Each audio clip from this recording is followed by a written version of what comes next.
Hi friends, in this video we are going to discuss about fixed and variable partitioning in memory management. So we cover the topics: introduction of the memory management techniques.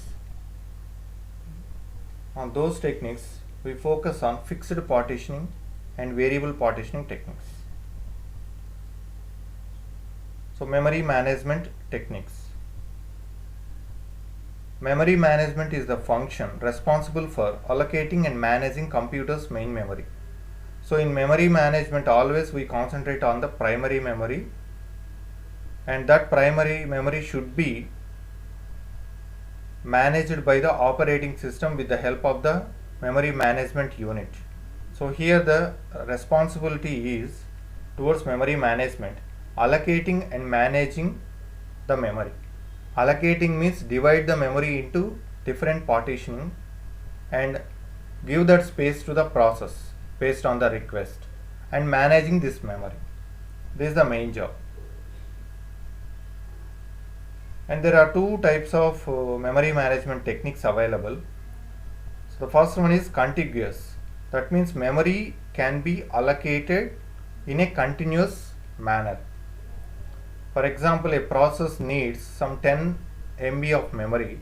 All the 10 MB memory is available at a single place.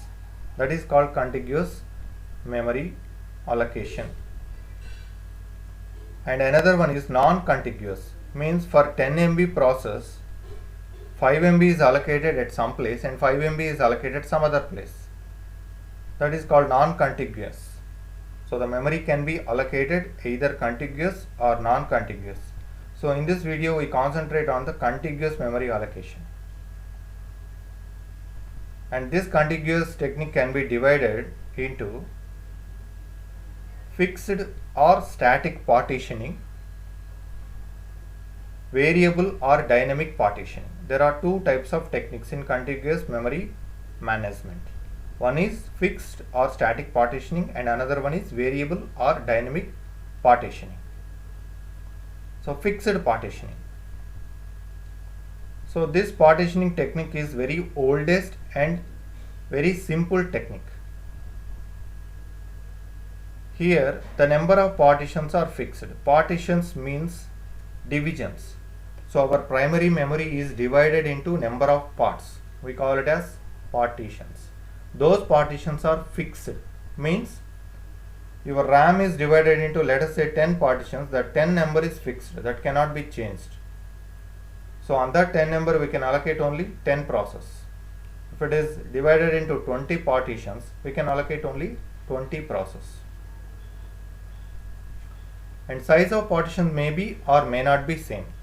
So the total number of partitions are fixed, but partition size may be or may not be same. For example, the memory is divided into 10 partitions.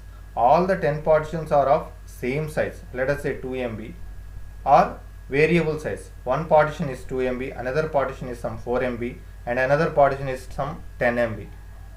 This is called variable in size, but number of partitions are fixed.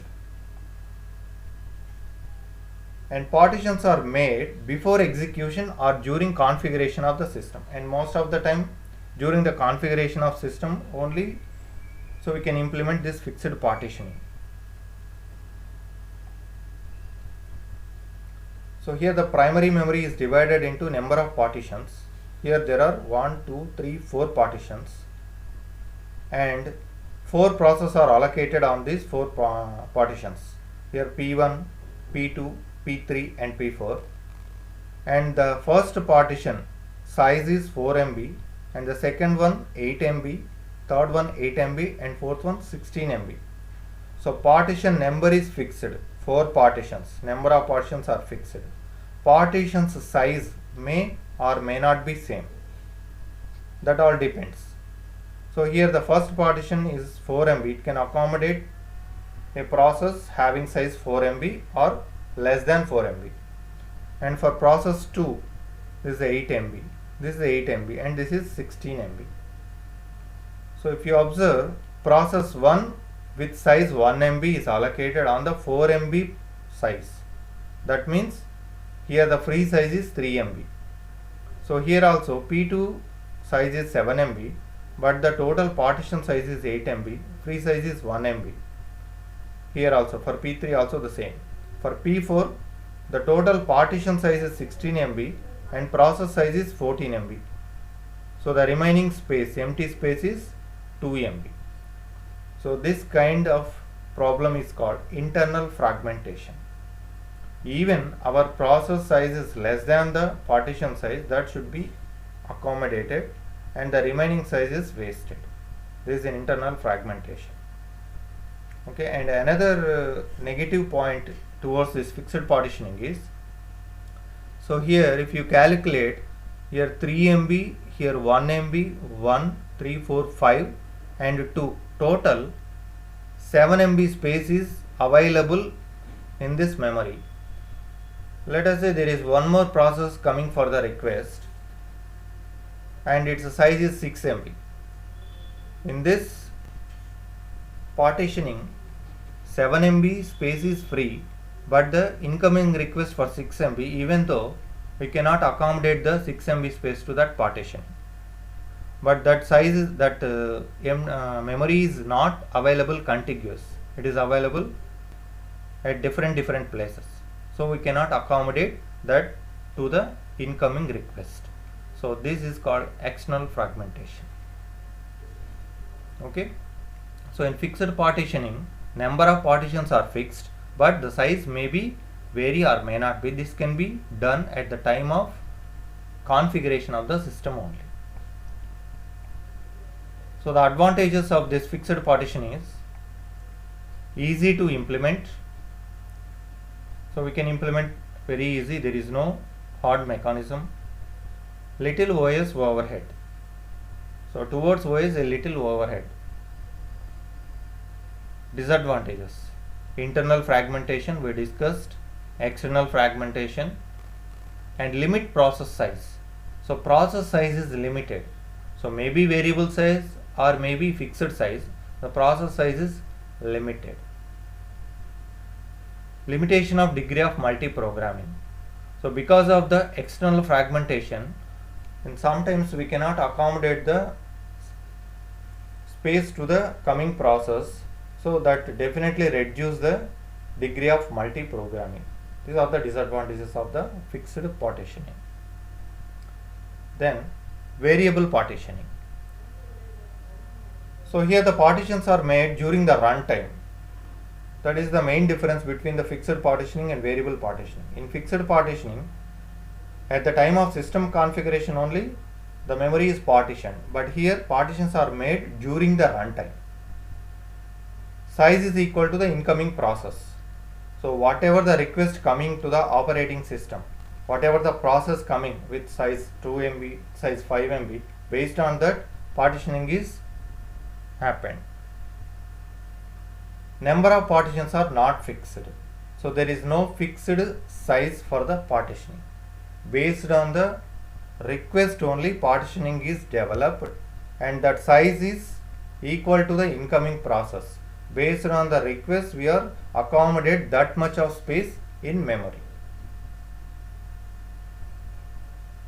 So this is the memory structure operating system resides, and the memory is divided into number of partitions. P1, P2, P3, P4 are accommodated, and some empty space is available because this space is again partitioning based on the request only. And if you observe, P1 size is 2 MB and block size is 2 MB. P2 7 MB, block size 7 MB. Here P3 1 MB, block size 1 MB. P4 5 MB, block size is 5 MB.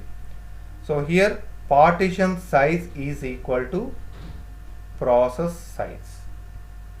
So that is the advantage. So because of this there is no internal fragmentation, there is no memory holes. Okay.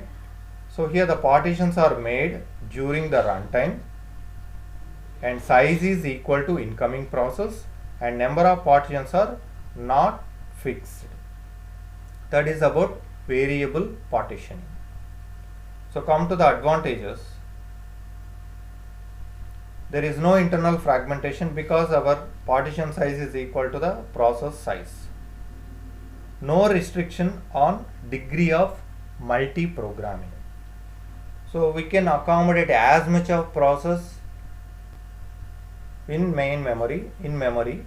So definitely it increases the degree of multiprogramming. That depends upon the memory size available also, but some extent we can increase the degree of multiprogramming. And there is no limitation on the process size.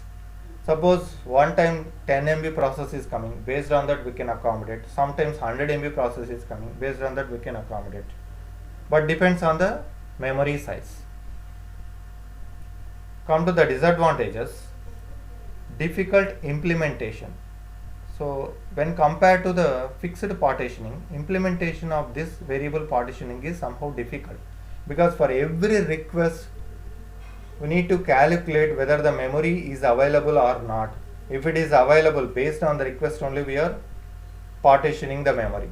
So each time there is a checking process and implementation process.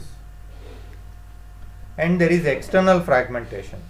Sometimes, so the based on the memory size, all the processes are accommodated, and once some huge process, means some 100 MB process or 200 MB process is coming, but at some point of time we are having only 10 MB or 50 MB, we cannot accommodate. There is an external fragmentation. Okay, so that depends upon the memory size only. So this is about the variable partitioning. So in this video we discussed memory management techniques, contiguous memory management and non-contiguous memory management. In contiguous management, static partitioning and variable partitioning. Thank you.